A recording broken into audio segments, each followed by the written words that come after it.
आणि आता एक महत्त्वाची बातमी राजकीय वर्तुळातून जय पवार यांनी सोशल मीडियावर एक पोस्ट केलेली आहे आणि त्याद्वारे स्थानिक स्वराज्य निवडणुका लढवणार नाही असं त्यांनी जाहीर केलेलं आहे। जय पवार यांना विधान परिषदेची उमेदवारी दिली जाणार असल्याच्या चर्चा रंगत होत्या। एनडीटीव्ही मराठीशी बोलताना राष्ट्रवादी पक्षाच्या वरिष्ठ नेत्यानं देखील या बातम्या तथ्यहीन असल्याचं सांगितलं होतं आणि आता स्वतः जय पवार यांनी सोशल मीडियावर पोस्ट केलेली आहे। स्थानिक स्वराज्य निवडणुका लढवणार नाही असं त्यांनी जाहीर केलेलं आहे। याबाबत अधिक माहिती घेऊया आमचे प्रतिनिधी अजिंक्य धायगुडे यांच्याकडून। अजिंक्य, काय अधिक माहिती?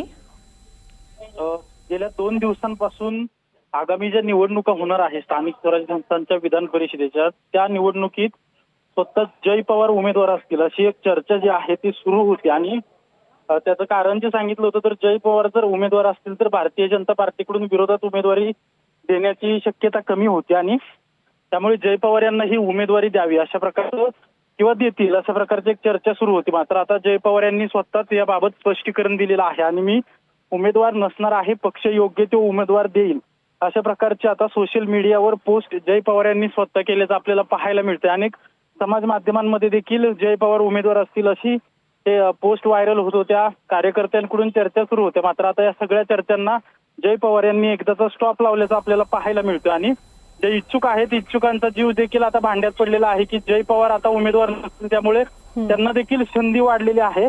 पाहावं लागेल की आता जय पवार जर उमेदवार नसतील तर राष्ट्रवादीचा पुण्यातून उमेदवार नेमका कोण असणार हे पाहणं महत्वाचं असणार आहे आणि जय पवार विधान परिषदेचे उमेदवार नसतील हे देखील आता स्पष्ट झालंय।